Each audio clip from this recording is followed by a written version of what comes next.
ಇವತ್ತು ಬೆಂಗಳೂರಿನಲ್ಲಿ ನಡೆದಂಥ ಘಟನೆ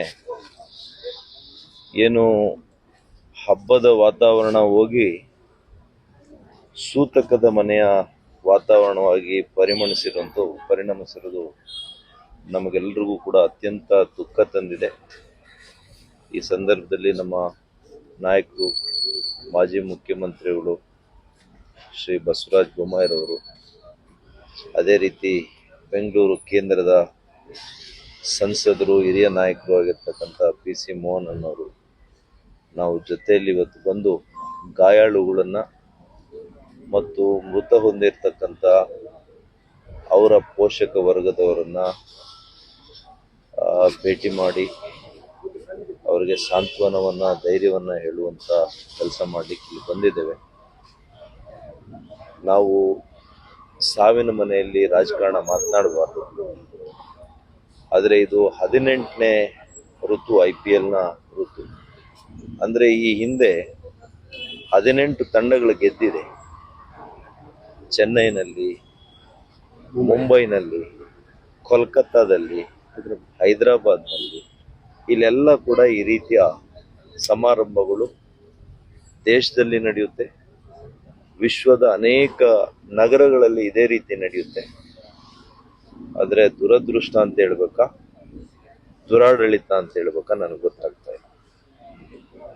ಯಾವುದೇ ಸಮಯೋಚಿತವಾದಂಥ ಒಂದು ನಿರ್ಧಾರಗಳನ್ನು ಮಾಡದಿರ ಅತ್ಯಂತ ಬೇಜವಾಬ್ದಾರಿ ತನದಿಂದ ಇವತ್ತು ಮುಗ್ಧ ಕ್ರೀಡಾ ಅಭಿಮಾನಿಗಳು 11 ಯುವಕರು, ಮಗುವು ಸೇರಿ, ಹೆಣ್ಮಕ್ಳು ಸೇರಿ, ಅತ್ಯಂತ ತರುಣ ವಯಸ್ಸಿನ ವಿದ್ಯಾವಂತ ಯುವಕರು ಅವರಿವತ್ತು ನಿಜವಾಗಿಯೂ ಕೂಡ ಸಾವನ್ನಪ್ಪಿರೋದಂಥದ್ದು ಅತ್ಯಂತ ದುಃಖವನ್ನು ತರುವಂಥ ಕೆಲಸ ಆಗಿದೆ. ಅವ್ರ ತಂದೆ ತಾಯಿಗಳು ನಿಜವಾಗಿಯೂ ಕೂಡ ಅವರ ಶೋಕ ಯಾವ ರೀತಿ ಅವ್ರಿಗೆ ಇಡೀ ಜೀವನ ಉದ್ದಕ್ಕೂ ಕೂಡ ಈ ಶೋಕವನ್ನು ಹೊರ ಬರಲಿಕ್ಕೆ ಸಾಧ್ಯ ಆಗೋದಿಲ್ಲ.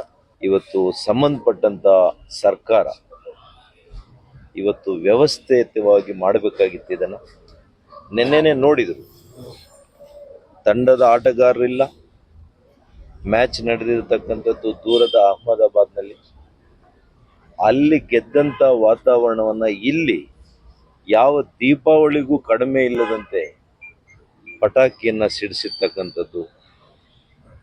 ಪ್ರತಿ ರಸ್ತೆಯಲ್ಲೂ ಬೆಂಗಳೂರಿನಲ್ಲಿ ಅಷ್ಟು ವಿಜೃಂಭಣೆಯನ್ನು ನಿನ್ನೆ ಮಾಡಿದಾಗ ಇಂಟೆಲಿಜೆನ್ಸ್ ಏನು ಮಾಡ್ತಾ ಇತ್ತು? ಅವ್ರು ಹೇಳಬೇಕಾಗಿತ್ತು, ಇವತ್ತು ಕಾರ್ಯಕ್ರಮ ಯಾವ ಪ್ರಮಾಣದಲ್ಲಿ ಜನ ಬರ್ತಾರೆ, ಯಾವ ರೀತಿ ಅದಕ್ಕೆ ಸಿದ್ಧತೆಗಳನ್ನು ಮಾಡ್ಕೋಬೇಕು, ಯಾವ ರೀತಿ ವ್ಯವಸ್ಥೆ ಮಾಡಬೇಕು, ಯಾವ ರೀತಿ ಬಂದೋಬಸ್ತ್ ಮಾಡಬೇಕು, ಯಾವ ರಸ್ತೆಯಿಂದ ಅವರನ್ನು ತರಬೇಕು. ಮೊದಲನೇದು ಎಲ್ಲ ದ್ವಂದ್ವ ಮಾಡಿದ್ರು. ಇವತ್ತು ಮೊದಲು ಹೇಳಿದ್ರು ಪ್ರೊಸೆಷನ್ ಮೂಲಕ ರೋಡ್ ಶೋ ಅಂತ ಹೇಳಿದ್ರು, ಮತ್ತೆ ಹೋಮ್ ಮಿನಿಸ್ಟ್ರು ರೋಡ್ ಶೋ ಇಲ್ಲ ಅಂತ ಹೇಳಿದ್ರು, ವಿಧಾನಸೌಧ ಮುಂದೆ ಅಂತ ಹೇಳಿದ್ರು, ಆಮೇಲೆ ಚಿನ್ನಸ್ವಾಮಿ ಸ್ಟೇಡಿಯಂ ಅಂದರು. ನಮಗೆ ಗೊತ್ತಿಲ್ಲ.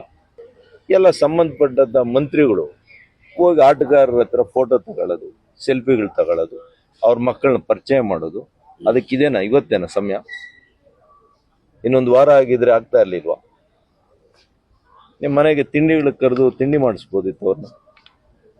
ಇವತ್ತು ಜನರ ರಕ್ಷಣೆ ಮಾಡೋದು ಬಿಟ್ಟು ನೀವು ಲಕ್ಷಾಂತರ ಜನ ಅಂತ ಹೇಳ್ತೀರಿ. ನಮ್ಗೆ ಗೊತ್ತಿದೆ ವಿಧಾನಸೌಧದ ಮುಂದೆ ಎಷ್ಟು ಜನ ಸೇರ್ಬೋದು, MG ರೋಡ್ನಲ್ಲಿ ಎಷ್ಟು ಜನ ಸೇರ್ಬೋದು, ನಮಗೂ ಇದೆ.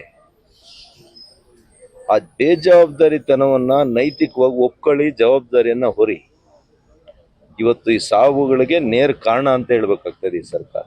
ಪೊಲೀಸ್ನವರು ಹೊಡೆದಿದ್ದಾರೆ, ಲಾಠಿ ಚಾರ್ಜ್ ಮಾಡ್ತಿದ್ದಾರೆ, ತಲೆಗೆ ಹೊಡೆದಿದ್ದಾರೆ. ಯಾವುದೇ ರೀತಿ ಭದ್ರತೆ ಇಲ್ಲ, ಯಾವುದೇ ರೀತಿ ಶಿಸ್ತಿಲ್ಲ. ಸ್ಟೇಡಿಯಂ ಅಲ್ಲಿ ಅನೇಕರು ಹೇಳ್ತಾ ಇದ್ರು 20-25 ಸಾವಿರ ಖಾಲಿ ಚೇರ್ ಸಿಗ್ತದೆ, ಒಳಗಡೆ ಅವ್ರನ್ನ ಕರೆಕ್ಟಾಗಿ ವ್ಯವಸ್ಥಿತವಾಗಿ ಕಳಿಸೋಂಥ ಕೆಲಸ ಮಾಡಿಲ್ಲ. ನೀವು ತಪ್ಪಿತಸ್ಥರ ಸ್ಥಾನದಲ್ಲಿ ಇದ್ದೀರಿ, ತಪ್ಪು ಒಪ್ಕೊಳ್ಳಿ ಮೊದಲು.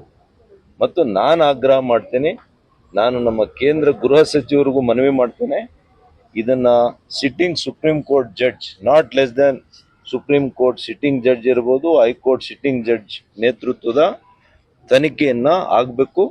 ತಪ್ಪಿತಸ್ಥರು ಯಾರೇ ಇರಲಿ ಅವ್ರ ಮೇಲೆ ಕ್ರಮ ಆಗಬೇಕು. ಇದು ಸಾಮಾನ್ಯ ವಿಷಯ ಅಲ್ಲ ಇದು.